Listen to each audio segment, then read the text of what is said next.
이창용 한국은행 총재가 고환율에 따른 금융위기 걱정은 없다면서도 우리 국민의 해외 투자 위험이 제대로 관리되고 있는지 우려된다고 밝혔습니다.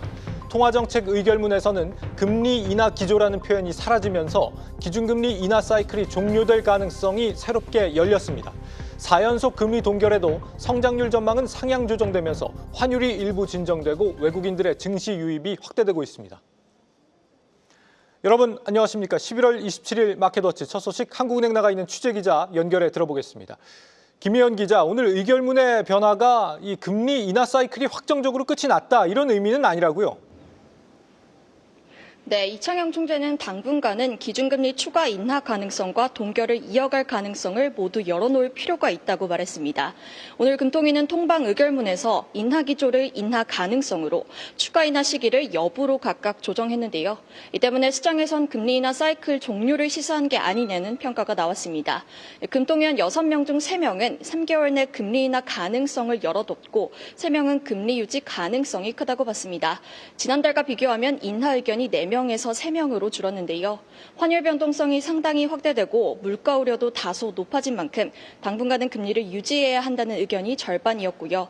성장 불확실성과 미 연준의 정책 리스크를 고려해 인하 가능성은 열어둬야 한다는 의견도 절반으로 팽팽했습니다. 이 총재는 최근 외신 인터뷰에서 방향 전환을 언급한 데 대해서는 금리 인상을 논의할 단계는 아니라며 선을 그었고요. 다만 금통위원 의견이 3대3으로 갈린 만큼 인하 종료 여부는 시장이 판단할 문제라고 여지를 남겼습니다.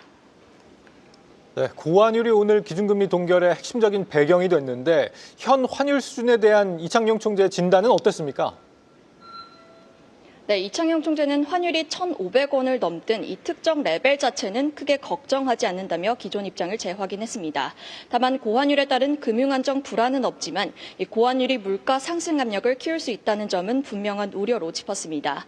이번 환율 급등의 주요 원인으로는 개인 투자자들의 해외 투자 확대, 이른바 서학개미를 지목했는데요.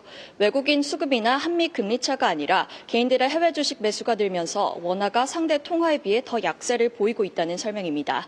해외 투자 확대에 대해 우려 섞인 견해도 내놨습니다. 이 총재 발언 직접 들어보시겠습니다.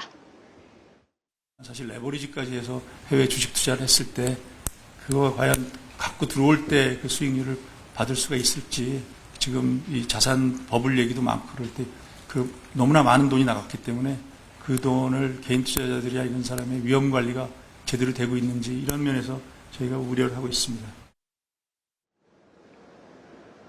이 총재는 환율 변동 시 수익성 악화 가능성, AI 투자 열풍에 따른 과열 우려 등을 언급하며 젊은 층 사이에서 유행처럼 해외 투자가 번지는 것은 걱정스럽다고도 지적했습니다. 네, 앞으로 미국 증시가 계속 잘 나가는 건 아닐 수도 있다 이런 의미의 발언으로도 들립니다. 어제 이 구윤철 부총리가 밝힌 국민연금의 해외 투자 전략 변경 논의와 관련해서도 이창용 총재가 언급을 내놨다고요? 네, 이창용 총재는 국민연금과의 논의가 국민들의 노후 자산을 희생시키려는 차원이 아니라 오히려 보호하기 위한 취지라고 강조했습니다. 국민연금이 해외 자산을 많이 매입할 때는 원화 약세, 반대로 국내로 들여올 때는 원화 강세가 나타나는 만큼 연금 지급 과정에서 해외 자산을 매도해 국내로 들어올 상황 역시 고려해야 한다는 설명입니다. 또 환율 절하 국면에서는 원화 기준 수익률이 높아지는 만큼 필요할 경우 환해지 전략을 활용해 장기 수익성을 안정적으로 확보할 필요가 있다고 말했습니다. 특히 민간의 해외 투자가 급증하는 가운데 국민연금의 포트폴리오 전략도 국가 전체 관점에서 조정이 필요하다고 덧붙였습니다. 아울러 이 총재는 올해 말 종료 예정인 국민연금과의 외환 스와프 역시 무리 없이 연장될 것이라고 전망했습니다. 지금까지 한국은행에서 한국경제TV 김예연입니다.